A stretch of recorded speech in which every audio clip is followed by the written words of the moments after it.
Hello students, हम लोग करने वाले हैं class 10th math chapter number 5 arithmetic progressions और एक्सरसाइज 5.1 हम लोग शुरू करेंगे। तो चलिए स्टार्ट करते हैं। सबसे पहले तो ये है कि अरिथमेटिक प्रोग्रेशंस जिसे हम लोग एपी बोलते हैं ये होता क्या है। अगर मान लें मेरे पास एक सीक्वेंस है कुछ नंबर्स का, जैसे मैं एक सीक्वेंस यहाँ पे आपके सामने लिखता हूँ 12, 14, 16, 18, 20 सो ऑन। तो आप लोग क्या देख रहे हो? आप लोग ये देख रहे हो कि जो डिफरेंस है नंबर्स के बीच में वो टू टू का डिफरेंस है। 12 और 14 में भी टू का डिफरेंस है, 14 और 16 में भी टू का डिफरेंस है। तो मतलब क्या चीज है, जब डिफरेंस सेम रहता है तो उस सीक्वेंस को वी कॉल एपी, हम लोग उस सीक्वेंस को एपी कहते हैं। तो अब जो फर्स्ट क्वेश्चन हमारे सामने आ रहा है वो इसी से रिलेटेड है। ओके, अगर एक बात और, अगर इनमें से मान लो मैं नेक्स्ट नंबर 23 लिख देता हूँ, तो यहाँ पे आप देखो कि डिफरेंस 3 का चला गया, तो फिर ये सीक्वेंस अब एपी नहीं रहा। मतलब अगर एक भी डिफरेंस कंसेक्यूटिव टर्म्स के बीच में अलग हो गया बाकी सीरीज में, तो फिर वो सीक्वेंस पूरे का पूरा एपी नहीं रहता है। तो इसी से रिलेटेड आप फर्स्ट क्वेश्चन देखते हैं, करते हैं। In which of the following situations list of numbers involved make an arithmetic progression and why? तो कुछ सिचुएशंस दी हुई हैं आपको, तो अगर कहता है जो नंबरिंग की लिस्ट बनेगी वो कहता है कौन कौन सा एपी बनाएगी एंड व्हाई। तो फर्स्ट स्टेटमेंट है the taxi fare after each kilometre when the fair is ₹15 first for the first kilometre and ₹8 for additional kilometre. Taxi का किराया हर किलोमीटर के बाद, अगर पहले किलोमीटर के लिए आपको ₹15 देने पड़ेंगे और फिर ₹8 जो है वो एडिशनल किलोमीटर के पे करने पड़ेंगे। ओके चलिए, तो बनाते हैं, यहाँ पे शुरू करते हैं। तो taxi fare for one for first kilometre, तो कितने रुपए हैं पहले के लिए? ₹15।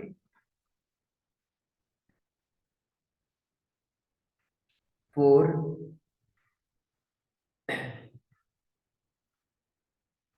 सेकंड किलोमीटर, तो ₹8 ऐड हो जाएंगे। ₹8 ऐड का मतलब क्या है, पहले 15 थे तो 15 में 8 ऐड कर देंगे तो वी विल गेट 23।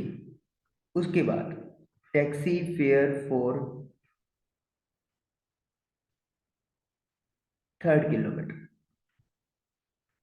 तो 23 +8 यानी कि ₹31। तो इसका मतलब क्या हो गया कि हर किलोमीटर के बाद पहले किलोमीटर के लिए ₹15 हैं और फिर ₹8 एडिशनल किलोमीटर के लिए ऐड होते जाएंगे। तो 23, 31, तो जो सीक्वेंस है वो हमारा क्या बनेगा? 15, 23, 31, 39 सो ऑन। तो हम लोग क्या देख रहे हैं, डिफरेंस जो है इन बिटवीन द टर्म्स वो सेम है। तो यहाँ पे हम लोग उसको D1, D2, D3 से रिप्रेजेंट कर देंगे। D1 होता है डिफरेंस, D1 फर्स्ट डिफरेंस, और इसको कैलकुलेट करेंगे सेकंड टर्म में से फर्स्ट टर्म को माइनस करके। 23 - 15, हमेशा A2 - A1 ही करना है, A1 - A2 नहीं करेंगे, गलत हो जाएगा। D2 निकालने के लिए A3 में से A2 माइनस करेंगे। 31 - 23, ये भी 8 हो जाएगा। फिर D3 निकालेंगे, third difference, A4 - A3, that is 39 - 31 = 8। तो आप क्या देख रहे हैं, आप देख रहे हैं कि D1, D2, D3 सभी इक्वल है, इज इक्वल टू 8। तो अगर कॉमन डिफरेंस सेम है, कॉमन डिफरेंस जो है वो सेम है, दैट इज इक्वल टू 8, तो ये सीक्वेंस, ये सिचुएशन, ये जो नंबर्स हैं वो एक एपी को रिप्रेजेंट करते हैं। तो इस तरीके से आप लोगों का आंसर यस आ जाएगा। और रीजन क्या है? क्योंकि जो डिफरेंस है बिटवीन टू टर्म्स वो सेम है। तो इस तरीके से ये हम लोगों का आंसर हो गया। ओके, यहाँ पे सेकंड किलोमीटर की बजाय 2 किलोमीटर लिख दे तो ज्यादा बेटर है, क्योंकि पहले किलोमीटर के लिए 15 रुपए है, फिर अगले किलोमीटर के लिए 8 रुपए ऐड हुए, तो 2 किलोमीटर का टोटल हो गया ना। तो 2 किलोमीटर के चार्जेस कितने हो गए? 23 हो गए। तो हर किलोमीटर के बाद हमसे उसने पूछा हुआ था, तो 1 किलोमीटर, 2 किलोमीटर, 3 किलोमीटर, तो ये चीज है। ओके, नेक्स्ट करते हैं अब हम लोग सेकेंड स्टेटमेंट।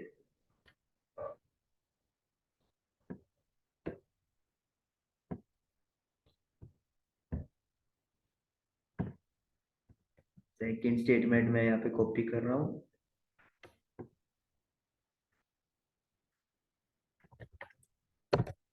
कॉपी कर ली है मैंने।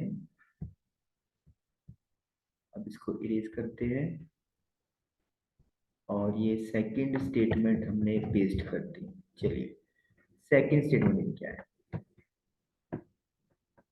Amount of air present in a cylinder when a vacuum pump removes 1/4 of the air remaining in the cylinder at a time।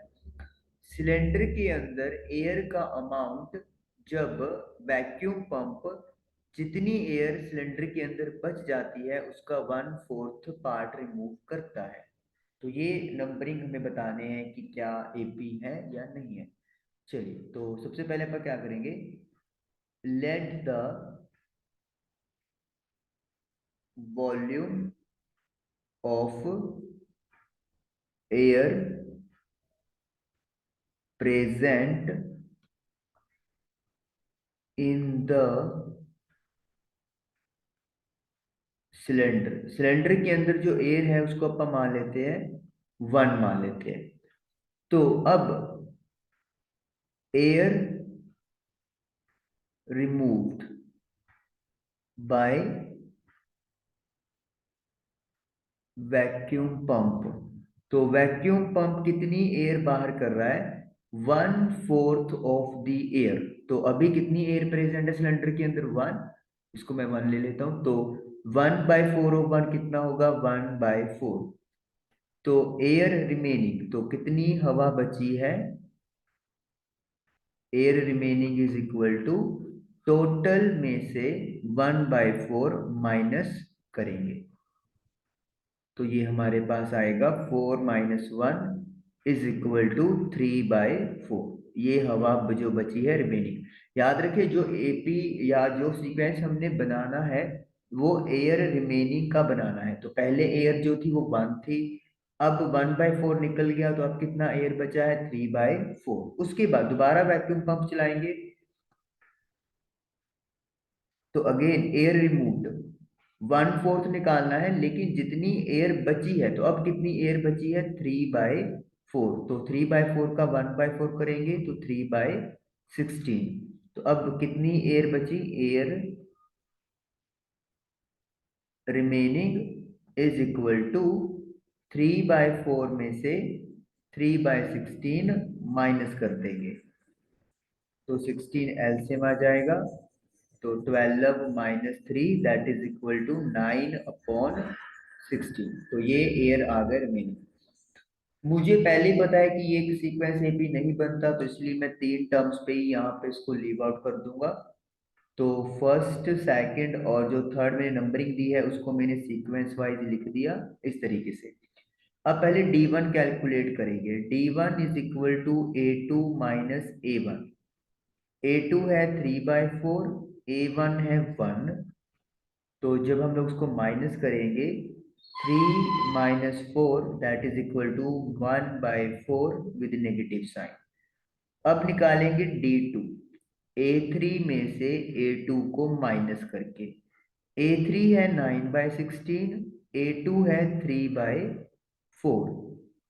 तो 16 हम लोगों का एलसीएम आ जाएगा, तो 9 minus 12 is equal to minus का 3/16।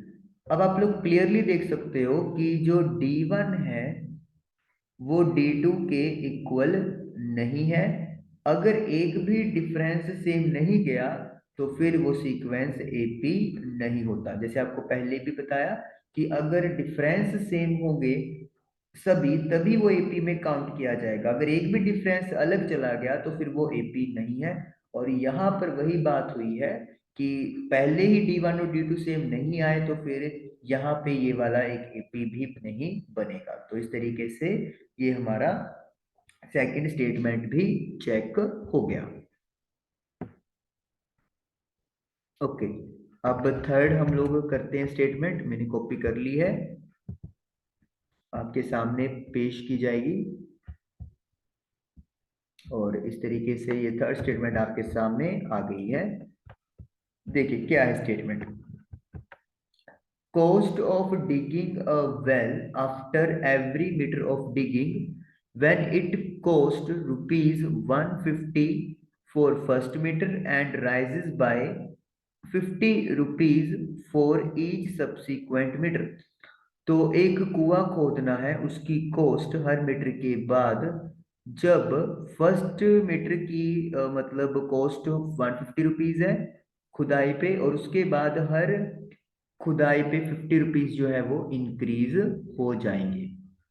चलिए स्टार्ट करते हैं हम लोग। तो cost of digging well for first metre. तो पहले मीटर के लिए जो डिगिंग की कॉस्ट है वो 150 रुपीज है, और सेकंड मीटर के लिए 50 रुपीज राइज हो जाएगी। तो मतलब क्या हुआ कि 150 तो पहले से ही थे, 50 रुपीज और ऐड हो जाएंगे, तो यानी कि 200 रुपीज। उसके बाद थर्ड मीटर की डिगिंग पे भी 50 रुपीज ऐड हो जाएंगे, तो यानी कि 250 रुपीज। तो हम लोग क्या देख रहे हैं कि जो सीक्वेंस बनेगा उसमें 50-50 का जो है वो डिफरेंस रहेगा। तो फिर भी कैलकुलेट करके दिखा देंगे एक बार हम लोग। A2 minus A1 that is 50, और जो D2 है दिस इज ऑल्सो 50। तो as D1 is equal to D2, चाहे आप एक दो टर्म और निकाल के दे सकते हो, मतलब common difference is equal to 50। तो ये सीक्वेंस एक एपी है। तो इस तरीके से थर्ड स्टेटमेंट हम लोगों की डन हो गई, और हमारा फर्स्ट पार्ट का थर्ड पार्ट हमने डन कर लिया। चलिए एक लास्ट पार्ट रहता है। फर्स्ट क्वेश्चन के 4 स्टेटमेंट्स थी, तो फोर्थ स्टेटमेंट हम लोग करते हैं।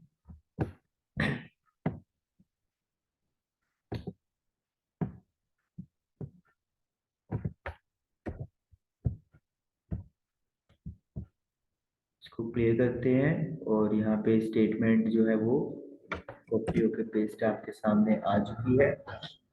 देखिए स्टेटमेंट क्या कह रही है।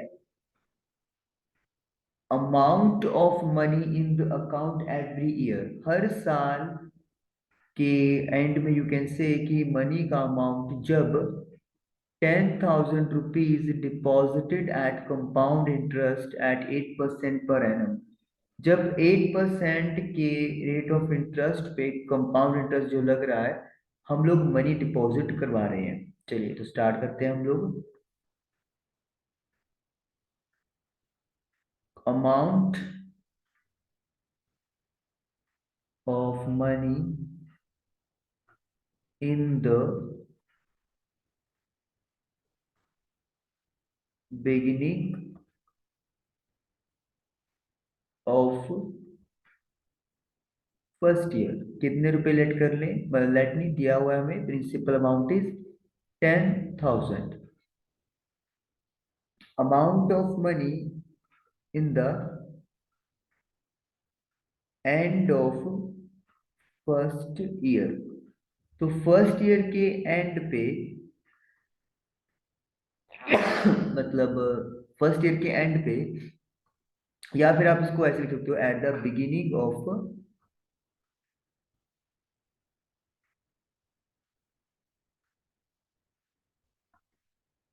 Second year. क्या होगा अमाउंट का फॉर्मूला, प्रिंसिपल 1 + r/100 की पावर n मतलब कितने ईयर की बात हो रही है। ये आप लोगों को मतलब 8th क्लास में आया था चैप्टर, तो कंपाउंड इंटरेस्ट डायरेक्टली यहाँ पे अमाउंट निकलता था पहले। रेट 8% है, यहाँ पे 1 साल की बात हो रही है, तो n की वैल्यू 1 पुट कर देंगे। इसको सॉल्व करोगे आप एलसीएम लेके, तो 10,800 हो जाएंगे। फिर हम लोग निकालेंगे amount of money in the beginning of third year, तीसरे साल की बिगिनिंग में। सेम फॉर्मूला रहेगा, principal amount 1 + rate of interest भी सेम है। एन की वैल्यू अब 2 कर देंगे, क्योंकि 2 साल हो गए, ये फर्स्ट ईयर का बिगिनिंग है, ये सेकेंड ईयर का है, और ये थर्ड ईयर का बिगिनिंग है। तो फर्स्ट ईयर में जो मनी बनी एंड में वो इतनी बनी, और सेकेंड ईयर के एंड में मनी जो थर्ड ईयर के स्टार्टिंग में होगी वो ये बनेगी। तो मतलब वैल्यू अपन पावर 2 कर देंगे। तीसरे साल की शुरुआत का मतलब क्या है, 2 साल खत्म हुए हैं, तो इसलिए यहाँ पे पावर 2 चलेगी। तो 10,000 इंटू 108 अपॉन 100 इंटू 108 अपॉन 100, तो 2 जीरो कट गई, ये भी 2 जीरो कट जाएंगी। मल्टीप्लाई करके आप देखोगे तो यू विल गेट 11,664। क्लियर देखोगे आप लोग, जो फर्स्ट टू टर्म्स हैं इनमें तो जो डिफरेंस है वो 800 का है, और इनमें जो डिफरेंस है वो 864 का है। अब ये D1 और D2 सेम नहीं आए, तो इसीलिए ये सीक्वेंस एक एपी नहीं है। और इस तरीके से फर्स्ट क्वेश्चन के 4 पार्ट्स हमारे डन हुए। This sequence is not an AP.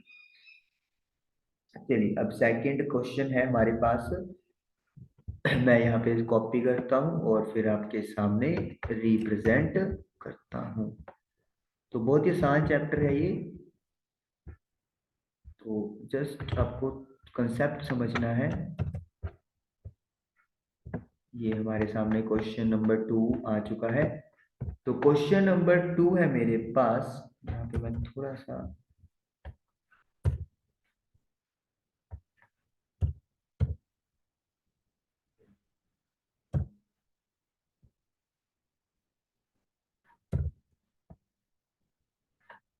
चलिए तो क्वेश्चन है मेरे पास, write first 4 terms of the AP. AP की पहली 4 टर्म्स लिखें। when the first term a and common difference d are given as follow। तो हमें एपी की फर्स्ट 4 टर्म्स लिखनी है।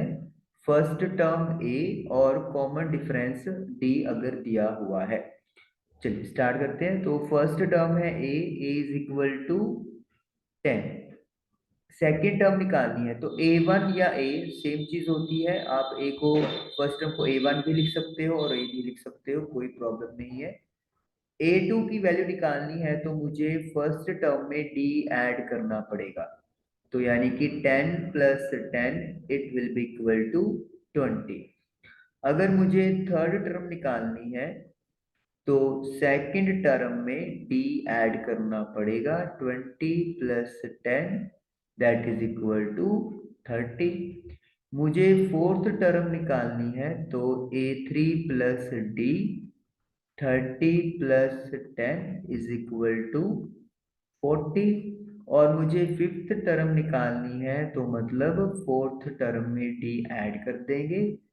40 plus 10 that is equal to 50।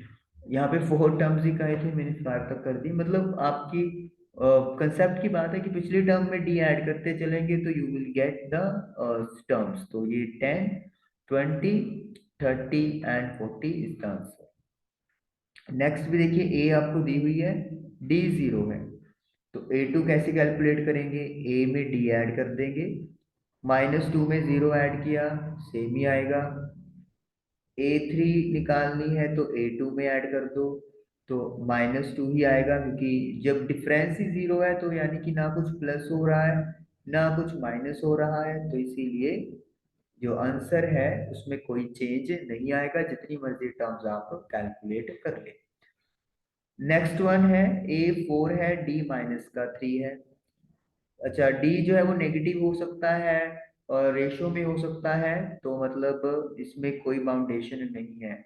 तो ए की वैल्यू 4 है, डी की वैल्यू -3 है। प्लस इंटू माइनस माइनस होता है, तो 4 में से 3 गए, 1 आ गया। फिर A3 कैलकुलेट करेंगे,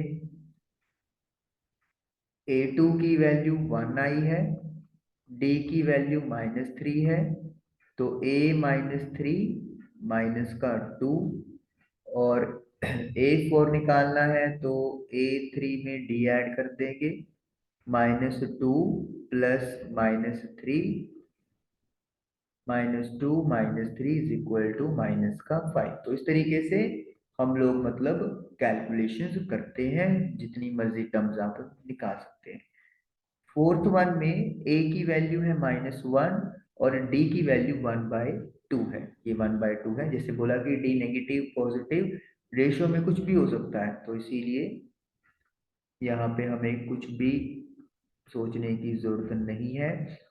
ए की वैल्यू -1, डी की वैल्यू 1/2। -1 में प्लस का 1/2 करेंगे तो माइनस का हाफ आएगा। फिर A3 कैलकुलेट करेंगे, A2 प्लस डी, A2 की वैल्यू माइनस का 1/2, डिफरेंस 1/2 है, माइनस प्लस कैंसिल होके 0 दे देंगे आपको। A4 निकालनी है तो A3 में ऐड कर देंगे डी, A3 की वैल्यू 0 आई है, डी 1/2 है, तो कैलकुलेट करें 1/2 आ गया। तो इस तरीके से आप कैलकुलेशंस डन करते हो। ओके, फिफ्थ पार्ट देखिए, ए की वैल्यू और डी की वैल्यू गिवन है। चलिए यहाँ पे कर लेते हैं थोड़ा साइड में।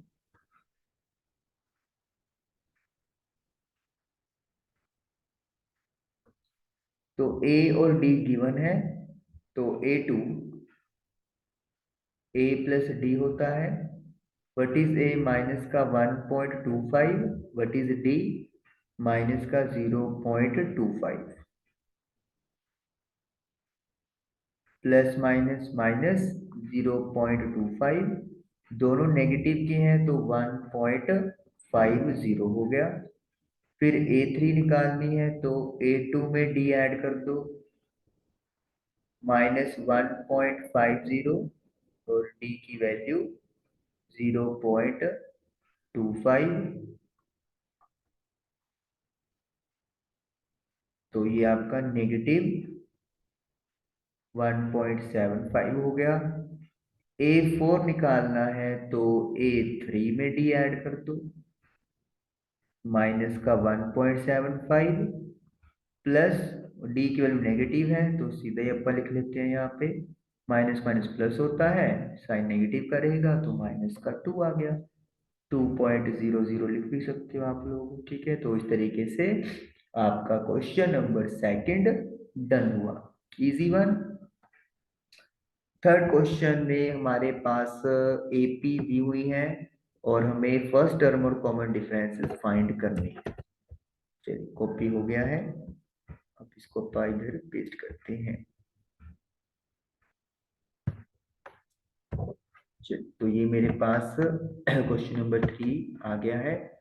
बहुत ही आसान है क्वेश्चन ये। इसमें तो आपको फर्स्ट टर्म बतानी है और डी बताना है, यानी डिफरेंस बताना है कि कितना है। क्योंकि ए पी है तो यानी कि एक ही डिफरेंस हम लोग कैलकुलेट करेंगे, ए टू माइनस ए वन, और ये सफिशिएंट होगा।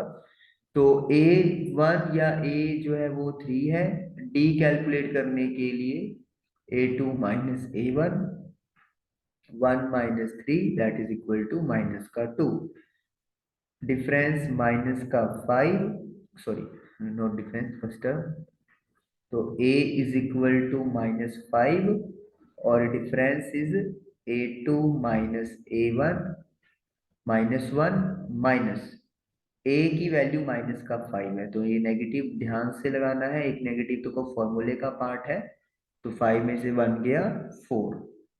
नेक्स्ट टर्म में ओके मुझे देखना पड़ेगा, नेक्स्ट टर्म है one upon three five upon three, okay one upon three five upon three, then nine upon three, सबके नीचे थ्री थ्री है, ये जो थ्री इधर है ऐसे नहीं, तो a है वन बाय थ्री, डिफरेंस निकालेंगे a two minus a one,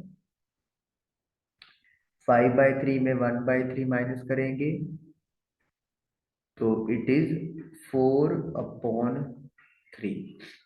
last one a 0.6 है फर्स्ट टर्म, कॉमन डिफरेंस है a two minus a one, 1.7 माइनस 0.6, 1.1, और इस तरीके से हमारे पास थर्ड क्वेश्चन के भी सभी पार्ट्स डन हो गए।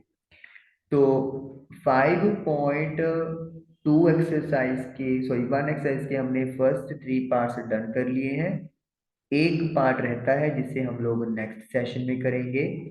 आई होप आज आपको ये नया चैप्टर जो है वो इतना समझ में आया होगा, काइंडली इसकी रिवीजन जरूर करनी है।